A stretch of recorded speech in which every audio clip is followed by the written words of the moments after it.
आज जुमा है, आप सभी को जुमा मुबारक। मैं आदिल खान आज़ाद बोल इंडिया में आप सभी का खैर मकदम है।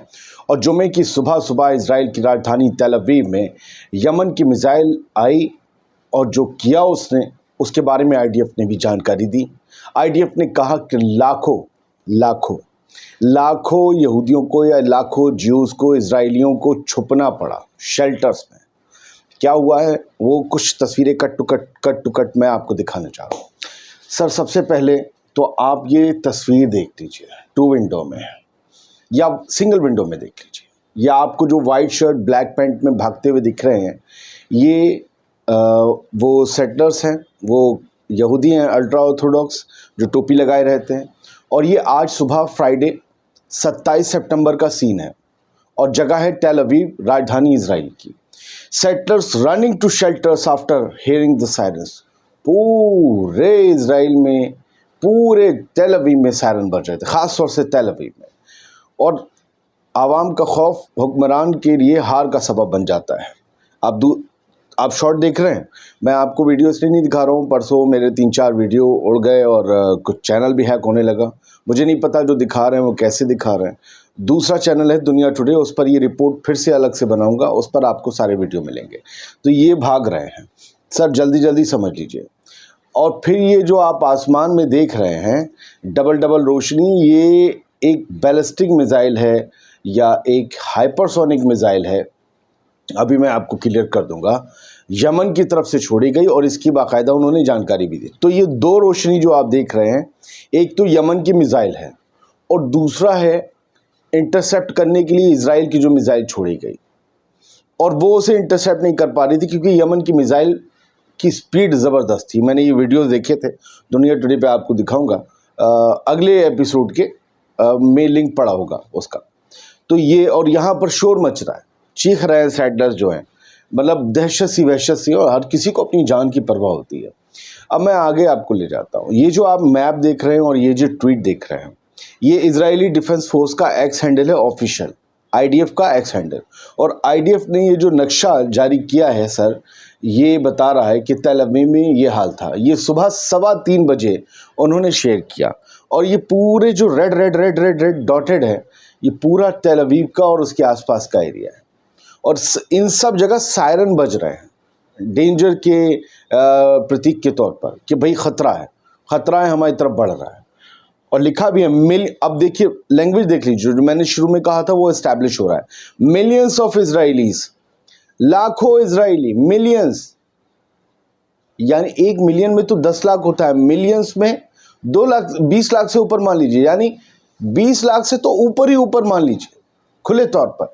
Millions of Israelis running to shelter as siren sound across all of central Israel. पूरे सेंट्रल इजराइल में सायरन बज रहे हैं। आईडीएफ खुद इस बात की तस्दीक कर रहा है कि भाई तब लाखों 20 लाख से तो कम ज़्यादा इजरायली शेल्टर्स की तरफ भाग रहे हैं वो लोग, छुपने के लिए, बचने के लिए। 3:15 बजे जब वो मिसाइल आसमान में थी, तब ये ट्वीट किया गया था। और उसी वक्त यमन के या सारी जो ऑफिशियल स्पोक्स पर्सन है यमनी आर्म फोर्सेस के, उन्होंने अरबी में लिखा, जिसका इंग्लिश तर्जुमा ये है, the important statement of the Yemeni arm forces will be in the coming hours. YF की तरफ से, हाउथीज की तरफ से, अंसरुल्लाह मूवमेंट की तरफ से, यमनी आर्म फोर्सेस की तरफ से कुछ ही घंटों में एक अहम बयान जारी किया जाएगा। वो बयान मैं जब वीडियो बना रहा हूँ तब तक अपडेट नहीं हुआ था, और ये उन्होंने सुबह 3:58 पे, जब वो मिसाइल का जो भी होना था तेल अवीव में हो चुका था। अभी मैं बताऊं क्या हुआ। अब एक और तस्वीर देखिए, ये क्लोज शॉट देखिए। ये सेटलर्स लेटे हुए हैं फुटपाथ पर, एक फ्लाईओवर के पास फुटपाथ है, और ये बचने के लिए लेटे हुए हैं और उस वक्त सायरन बज रहे हैं तेल अवीव में। दूसरा शॉट आप देखिए, दूसरी तरफ लड़कियां भी जो हैं वो छुप रही हैं।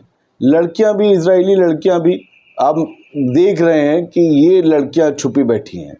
लड़कियां हो, नौजवान हो, लड़कियां, सबको अपनी जान की परवाह है। एक आध गाड़ी आते जाते दिखती, गाड़ियां भी साइड में रुक गई हैं फ्लाईओवर की ओर से कि कहीं उनको चोट न लग जाए। ये रात भर हाल रहा है, आज सुबह तक ये हाल रहा, मतलब शहर तक। ये तेल अवीव है, इजराइल की राजधानी, 27 सितंबर में। तो आपने देखा ना कि किस तरीके से खौफ ज़दा रहे पूरे इजरायली और ख़ास तौर से तेल अवीव में। 20 लाख से ज़्यादा लोग अगर शेल्टर में गए तो आप समझ सकते हैं बाकी जो घरों में भी होंगे वो कोई खुशहाल नहीं होंगे। पूरे सेंट्रल इजराइल में सारे लोग खौफज़दा थे और सिर्फ एक मिसाइल छोड़ने से ये हाल था रात। इजरायली चैनल येदियोत अहरोनोत की तरफ से ये करंट रिपोर्ट ने एक बात पेश की है। इन्होंने कहा है कि ये इमेज जो है ये शो कर रही है कि इजरायली डिफेंस सिस्टम ने एक इस मिसाइल को, और मैंने वीडियो देखी है सर, बिल्कुल सही है, एक मिसाइल को इंटरसेप्ट करने के लिए, यमन की एक मिसाइल को आसमान से नीचे गिराने के लिए दर्जनों एरो मिसाइल्स छोड़ी। उनका एरो भी एक डिफेंस सिस्टम है। एरो मिसाइल्स दर्जनों छोड़ी सिर्फ एक बैलिस्टिक मिसाइल को गिराने के लिए यमन की, क्योंकि उसकी स्पीड इतनी थी, ये पीछा करते हुए पीछा बाकायदा पीछा आसमान में करता हुआ देखा गया। और हर एरो इंटरसेप्टर मिसाइल की कीमत $1 मिलियन है, $10 लाख। अब सोचिए रात भर में अगर 10 मिसाइल भी छोड़ी गई तो 10 मिलियन। अब गज़ा लेबनान जो बर्बाद हो रहे हैं इंफ्रास्ट्रक्चर के तौर पर, इसकी मदद हो जाएगी, लेकिन जो इजराइल की इकनॉमी बर्बाद हो रही, पैसा बर्बाद हो रहा है, उसके बदले में लोग सिर्फ उधार देंगे, मदद नहीं करेंगे। ध्यान रखिए, इजरायली जो बाहर रहते हैं अरबोपति खरबोपति वो कर सकते हैं, लेकिन हर मदद जो ऐसी वाली होती है उसकी कीमत होती है। सब बढ़ते हैं आगे, ज्ञान क्या बढ़ना है। अहाउती हाइपरसोनिक, कहीं बैलिस्टिक मिसाइल जिक्र है, कहीं हाइपरसोनिक मिसाइल जिक्र है। या सारी जब आएंगे तो वो बताएंगे हाइपरसोनिक है, बैलिस्टिक है, कोई नई मिसाइल है, इसकी रेंज क्या है, इसका वॉरहेड कितना था, इसने हिट किया या ये हिट हो गई, सब बताएंगे, तो हम आपको बता देंगे।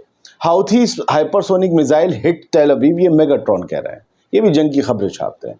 The video show how air defence missile chase, इसमें भी वही दिख रहा है कि एयर डिफेंस मिसाइल इसे चेस कर रही है, इसका पीछा कर रही है इस हाइपरसोनिक मिसाइल का। और यहाँ पर जो सप्रेस न्यूज़ हैं, जंग की खबरें छापते हैं, उन्होंने ये खबर दी है कि 3 बैलिस्टिक मिसाइल दागी गई यमन की तरफ से, और यमन के हाउथीज ने पहले कह दिया था कि अब हम आ रहे हैं, अब बदला लिया जाएगा और हम चौंकाएंगे भी तुम्हें। तो क्या ये वही चौंकाना था? क्या चौंका पाए पता नहीं। जो वॉरफेयर एनालिसिस हैं, जंग की खबरें छापते हैं, उन्होंने लिखा है, ये इनके हवालों से खबरें हैं, इजरायली आर्मी रेडियो के हवाले से इन्होंने लिखा है कि 2 million Israeli ran to shelters. देखिए वही बात आ गई, मैं कह रहा था ना कि मिलियंस जब इजराइल ने लिख दिया तो हम 2 मिलियन भी मान लें आईडीएफ के लिखने पर, तो 20 लाख तो हो गए। तो ये लिख रहे हैं कि 2 मिलियन इजरायली जो हैं वो शेल्टर्स में घुस गए जाकर, जैसे ही मिसाइल लॉन्च हुई यमन की तरफ से और सायरन इनके अब बजने लगे। क्योंकि यमन से मिसाइल लॉन्च होते ही अगर सायरन बजने लगे तो आप समझ रहे हैं 11 मिनट में, 11.5 मिनट में पिछली मिसाइल उनके यहाँ पहुँच गई थी। यमन से 2000 किलोमीटर का फासला तय करके टेल अवीव में, आई थिंक 2000 किलोमीटर, 11.5 मिनट में पहुँच गए। इधर उड़ी और लगा कि टारगेट हम है, उधर सायरन बजने लगे कि भागो भागो भागो भागो। और ये एक और वो है तस्वीर सर इसी में नीचे, कि इन्होंने ये बताया है कि जो इजरायली थे वो भाग रहे थे। नीचे एक वीडियो दिया हुआ है मॉस्को न्यूज़ के इसी ट्वीट में, अपना पूरा ट्रक लेकर, अपनी पूरी बड़ी गाड़ी लेकर भाग रहे हैं कि हम बच सकें। वॉरफेयर एनालिसिस ने एक और ख़बर शेयर की है कि हिजबुल्लाह भी उधर हमले कर रहा है। उसने नफ्ताली और शिमशोन बेसिस को निशाना बनाया है और बाकायदा हिजबुल्लाह ने उन्हें निशाना बनाते हुए ये वीडियो जारी किया जिसके आप स्क्रीनशॉट देख रहे हैं। और इसके अलावा एल-किम कैंप को भी निशाना बनाया है, जो कि आईडीएफ की फोर्सेस के लिए नॉर्दर्न ऑक्युपाइड फ़लस्तीन में एक अड्डा है। और सर ये वो वीडियो आपने वो देख ही लिया मॉस्को न्यूज़ वाला। खैर, तो ये जो है द टाइम्स ऑफ इज़राइल की अब हेडलाइन देख लीजिए। हम वापस आपको हाउथीज़ की मिसाइल के हमले पर ले चलते हैं। टाइम्स ऑफ इज़राइल ने ये क्लेम किया है आज सुबह 6 बजे कि आफ्टर साइरेंस IDF says, ये वहाँ के 6 बजे, after sirens IDF says it shot down missile from Yemen using Arrow air defense system, कि सायरन बजे चारों तरफ। और इसके बाद IDF ने ये कहा है, ये दावा किया है कि उसने यमन से आ रही मिसाइल को मार गिराया एरो एयर डिफेंस सिस्टम से। ये इनका दावा है। मैं फिर कह रहा हूँ याहिया सारी का बयान अभी नहीं आया है। बेंजामिन नेतन्याहू UN की मीटिंग में शामिल होने के लिए इस वक्त अमेरिका में हैं। बेंजामिन नेतन्याहू ने प्रेस को वहाँ पर बयान देते हुए ये कहा कि let no one be confuse, किसी को कंफ्यूज होने की ज़रूरत नहीं है। हम तब तक नहीं रुकेंगे जब तक हिजबुल्लाह को हम तबाह न कर दें और हमारे रेजिडेंट्स जो हैं, हमारे शहरी जो हैं नॉर्थ में रहने वाले, वो अपने घरों में वापस सेटलर्स नहीं पहुँच जाते तब तक।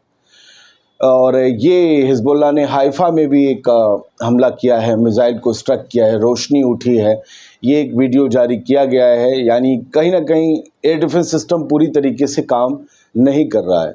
यमन से अगर एक मिसाइल दागी गई, उसे इंटरसेप्ट करने के लिए 12 मिसाइलें दागी गई, तो सोचिए अगर यमन से 12 मिसाइलें एक साथ दागी जाएँ तो फिर क्या होगा। कोई ना कोई तो हिट होगी। फ़िलहाल इन्होंने अगर ये दावा किया है वो उसने अपना टारगेट अचीव नहीं किया है, तो मुझे लगता है कि फिर इनका एयर डिफेंस सिस्टम उनकी हाइपरसोनिक, बैलिस्टिक, सुपरसोनिक मिसाइल से ज़्यादा तगड़ा है। जो सच है वो बोल देना चाहिए। इजराइल अपनी हिफाजत के लिए भी लड़ रहा है, बाकी जगहों को कब्जाने के लिए भी लड़ रहा है। हिजबुल्लाह का अपना मकसद है, यमन के हौथीस का अपना मकसद है, और ये सारा मस्जिद अल-अक्सा से और फ़लस्तीनियों से जुड़ा हुआ मकसद है। तो सब अपने किसी न किसी मकसद के तहत लड़ रहे हैं। किसी के लिए कोई हीरो है, किसी के लिए कोई विलन है, लेकिन मारे मासूम लोग जा रहे हैं। जो भी लड़ रहा है, अगर सच देखें तो इजराइल की कोई टॉप लीडर्स में से किसी को कोई नुकसान पर्सनल नहीं हुआ। हमास को ज़रूर हुआ, इस्माइल हानिया या बाकी लोगों की शक्ल में, हिजबुल्लाह को भी हो रहा है, लेकिन फिर भी आम लोग सबसे ज़्यादा मारे जा रहे हैं। यही जंग की हकीकत है। आगे कुछ एपिसोड्स आएंगे। बहुत बहुत शुक्रिया इस वीडियो को देखने के लिए। सलामत रहिए, खुश रहिए।